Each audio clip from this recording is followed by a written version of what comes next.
All right, people. Start of the cruise. I'm here again. Like I said, City, New Jack City. So now, I wish I could show it to you normal, but it's always have to be backwards. Let's get to the notes. This was I don't know if Mario Van Peebles directed other movies. I think he had a directorial debut. It's a great film. It was written by Thomas Lee Wright and Barry Michael Cooper, the two writers of this. They had someone came up with the story. I forget. I didn't write that down. A lot of great actors starting out in this movie, like Wesley Snipes, great action star. He would have a big career. You know, who knew he was going to have such a great career? Blade and Passenger 57. He was even in the Expendables after many years of not working. Ice-T, man, he's been on that show as a cop for a long time, man. So hey, must be doing something right. I mean, I don't like those cop shows, or those forensic shows, or any of that stuff. I mean, after a while, it gets boring. It's been on the air for so long, but people still watch it, so fuck it. So people still watching it. It must be watchable, just not to me. Obviously, Mario Van Peebles directs it and stars in it, and Judd Nelson. The movie is 100 minutes long. It was edited by Steven Kemper. The movie is from 1991. Warner Brothers. There's a lot of extras. There's 3 music videos, one of them being by Ice-T. And there's, I think Color Me Bad is one also, and then there's another one, and there's like 3 or 4 featurettes. They're pretty long. Very long. One is like 40 minutes, one is 20 minutes, and one's 10, I think.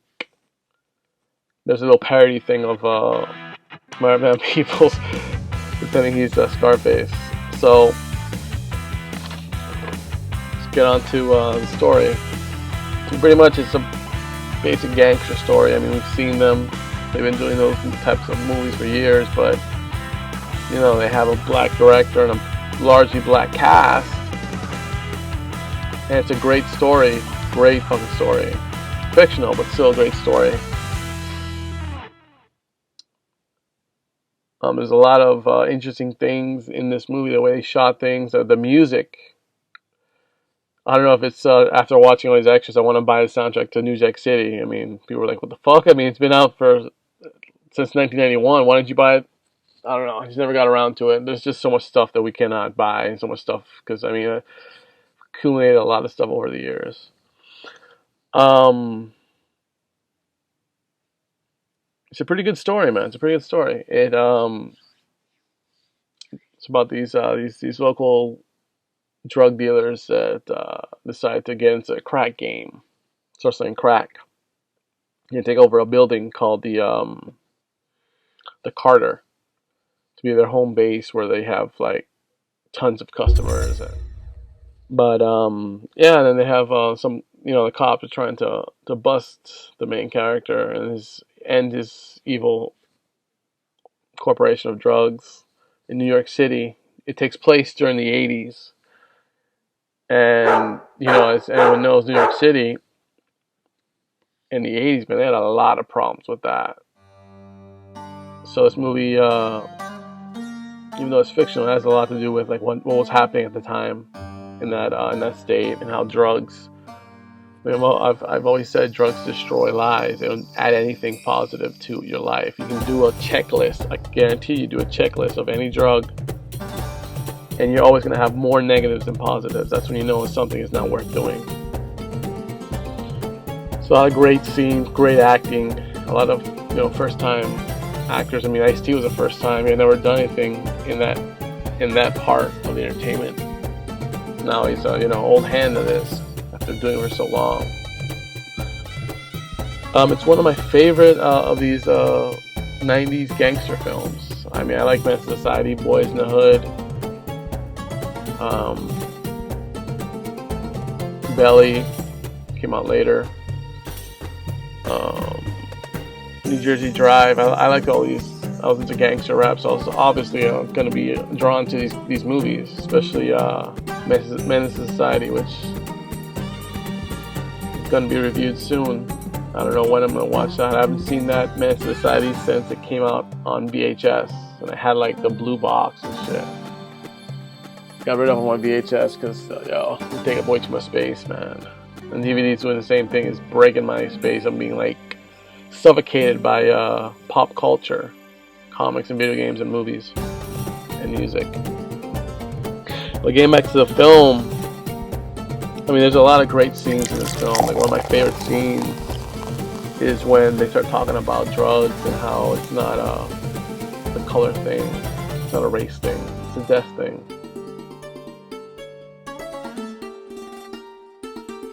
And it is, man. It's just these drugs were used before. A lot of these drugs, they're man-made, and a lot of these drugs before they were used in hospitals and for medicine. When they noticed how addicting they were, they stopped using them in that aspect of how to make it, and they make it, and then it just becomes a problem for society.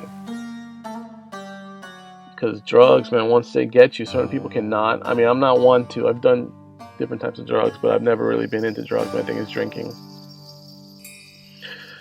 But some people have an addictive personality, and some people don't. I mean, my addictive personality is hoarding pop culture stuff, games and movies and all that. That's what that's my addiction. And online shopping, but that's a story for another film. So, check out New Jack City if you can. If you haven't seen it by now, don't be surprised you haven't seen it by now. This segment of the show where the notes become irrelevant. So, we shoot. I'm not gonna go back and get that shit. That shit fell underneath the bed. So, I'm not gonna get that. But let's just say, swish, it went in. So, New Jack City, it's a classic. If you don't own it in your collection, I got it pretty cheap at a pawn shop, man. But like, Cho Films for like $20. Most of them were good. Now every once in a while you'll get a movie like this one is brand new. Like, the person bought it, never saw it, and turned it into the pawn shop. Probably got pennies for it and shit. Probably got credit store credit. Who knows how they deal in the pawn shop, because most people don't want to deal with movies anymore. Everything's all digital. It's a different business now. So yeah, I got it pretty good. So let me see. This is my small collection of films to review this upcoming week. Let me see what's in here. Both of them, the DVD and the Blu-ray. So my next film is Sicario.